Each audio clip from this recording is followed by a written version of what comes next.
पृथ्वी के अलावा ब्रह्मांड में भी कहीं जीवन है? अगर है तो कहां?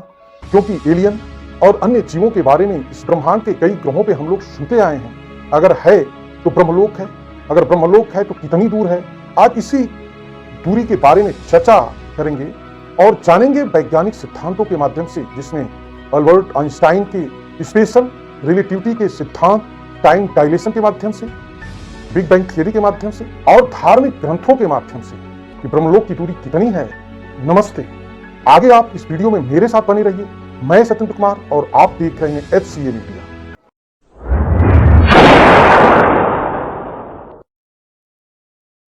पहले थोड़ा सा इस ब्रह्मांड के बारे में जान लेते हैं। इस ब्रह्मांड में हजारों आकाशगंगा, निहारिकाएं, तारा और सौरमंडल हैं। पृथ्वी बिल्कुल एक छोटे से कण से भी छोटी है। इस आकाशगंगा में सूर्य की परिक्रमा करने में पृथ्वी को साल भर में 94 करोड़ किलोमीटर की दूरी तय करनी पड़ती है, जो 54,000 किलोमीटर प्रति घंटे की रफ्तार है। और सूर्य अपने ग्रहों के साथ इस आकाशगंगा का एक चक्कर 23 से 24 करोड़ साल में लगाता है। ब्रह्मांड की दूरी नापने के लिए एक गणना है जिसे प्रकाश वर्ष कहते हैं। प्रकाश की एक किरण लगभग 3 लाख किलोमीटर प्रति सेकंड की रफ्तार से 95 खरब किलोमीटर की दूरी एक साल में तय करती है। चंद्रमा की पृथ्वी से दूरी 3,84,000 किलोमीटर है, जो 2 सेकंड से भी कम टाइम में प्रकाश पहुंच सकता है। सूर्य की दूरी पृथ्वी से 14 करोड़ 96 लाख किलोमीटर है। प्रकाश लगभग 8 मिनट में तय कर लेता है। पृथ्वी से 4.3 प्रकाश वर्ष दूर अल्फा सेंटेरी है। 640 प्रकाश वर्ष दूर बीटल ज्यूइस नामक भटकता तारा है, जिसके अंदर कभी भी विस्फोट हो सकता है। 2400 प्रकाश वर्ष दूर तारे बनते बिगड़ते हैं, उस जगह को नेबुला कहा जाता है। हम रात को जिस आकाशगंगा को देखते हैं उसकी लंबाई 1 लाख प्रकाश वर्ष है और चौड़ाई 1000 प्रकाश वर्ष। अगर हम एक छोर से हेलो का संदेश भेजें तो दूसरे छोर तक पहुंचने में 1 लाख साल लग जाएंगे। बिग बैंग के पहले कोई समय था ही नहीं।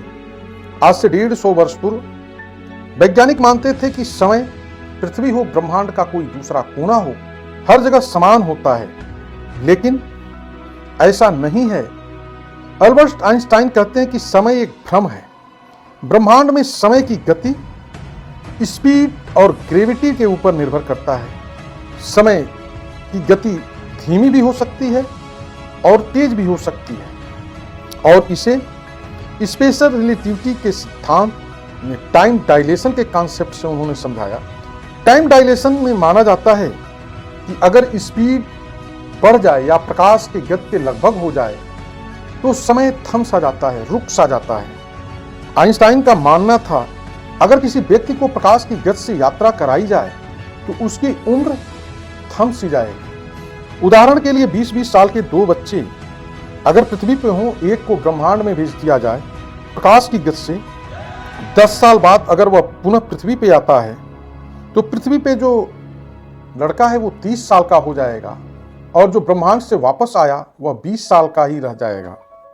यानी गति जितनी तेज होगी समय उतना ही स्लो चलने लगेगा। कभी कभी हम सुनते हैं कि जो सैटेलाइट होती है उसमें घड़ी होती है, उन सैटेलाइट के घड़ियों को पृथ्वी के घड़ी से वैज्ञानिक हमेशा मैच कराते हैं, क्योंकि सैटेलाइट की स्पीड के कारण उसमें लगी घड़ी स्लो हो जाती है। हमारे हिंदू धर्म ग्रंथों में टाइम ट्रेवल के कॉन्सेप्ट के बारे में कई बार वर्णन मिला है, जिसमें राजा काकुदामी अपने पुत्री रेवती के योग्य वर के लिए ब्रह्मलोक की यात्रा की और साथ में अपनी पुत्री को ले गए। इस यात्रा में कुल समय 27 चतुर्युग लगा। एक चतुर्युग में 43,20,000 वर्ष होते हैं। अतः 27 चतुर्युग का मतलब 11 करोड़ 66,40,000 वर्ष होता है। इसमें से 4,32,000 जो वर्तमान कलयुग है, क्योंकि इसके पहले ये घटना संपन्न हो गई थी, निकाल देते हैं, और 8 लाख साल जो ब्रह्मलोक में ब्रह्मा के कुछ ही पल के बराबर है, वहां पे उन्होंने बिताया। दोनों को अगर हम जोड़ें 12,32,000 होता है। तो जो काकुदामी का यात्रा था उसमें से इसको अगर हम माइनस करते हैं तो बचता है 11 करोड़ 54,08,000 वर्ष। अब अगर 3 लाख किलोमीटर प्रति सेकंड जिस गति से प्रकाश चलता है, लगभग उसी गति से काकुदामी ने ब्रह्मलोक के लिए प्रस्थान किया होगा, तो एक वर्ष में 95 खरब किलोमीटर की दूरी उन्होंने तय की होगी, जिसे 9.5 ट्रिलियन किलोमीटर कहा जा सकता है। काकुदामी अपनी पुत्री के साथ 1 खरब 9 अरब 63 करोड़ 76 लाख अरब किलोमीटर की दूरी तय की। यह यात्रा अल्बर्ट आइंस्टाइन के टाइम डायलेशन के सिद्धांत पर ही आधारित है, क्योंकि काकुदामी और रेवती की जो उम्र थी वह स्थिर हो गई। ब्रह्मलोक में पहुंचने पे वे कुछ पल बिताए और ब्रह्मा जी को उन्होंने अपनी समस्या बताई। ब्रह्मा जी ने उन्हें बताया कि अब तक पृथ्वी पे कई लोग बीत चुके, आपके राज्य खत्म हो गए, आपके परिजन खत्म हो गए, आपकी सेना खत्म हो गई, जो वर के बारे में आप बात कर रहे हैं वो भी अब खत्म हो चुके। आप जल्द से जल्द पुनः प्रस्थान करें। कलयुग के पहले भगवान कृष्ण और बलराम पैदा हो रहे हैं। बलराम के साथ ही इनके शादी का योग बन रहा है। अब अगर देखा जाए तो ब्रह्मांड कई हैं। अगर ब्रह्मांड कई हैं तो ब्रह्मा भी कई होंगे। सदृश्य और अदृश्य 2 ब्रह्मांड हैं। सदृश्य में तो अभी वैज्ञानिक खोज कर रहे हैं, लेकिन जो अदृश्य है उसके बारे में तो अभी तक कुछ भी पता नहीं।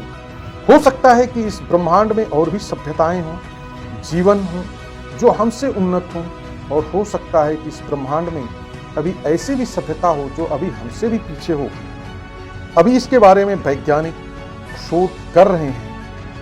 यह वीडियो आप लोगों को कैसा लगा कमेंट में जरूर लिखें, और वीडियो को लाइक करें, सब्सक्राइब करें, बेल आइकॉन को दबाएं। हमें और हमारे टीम को इजाजत दीजिए। धन्यवाद।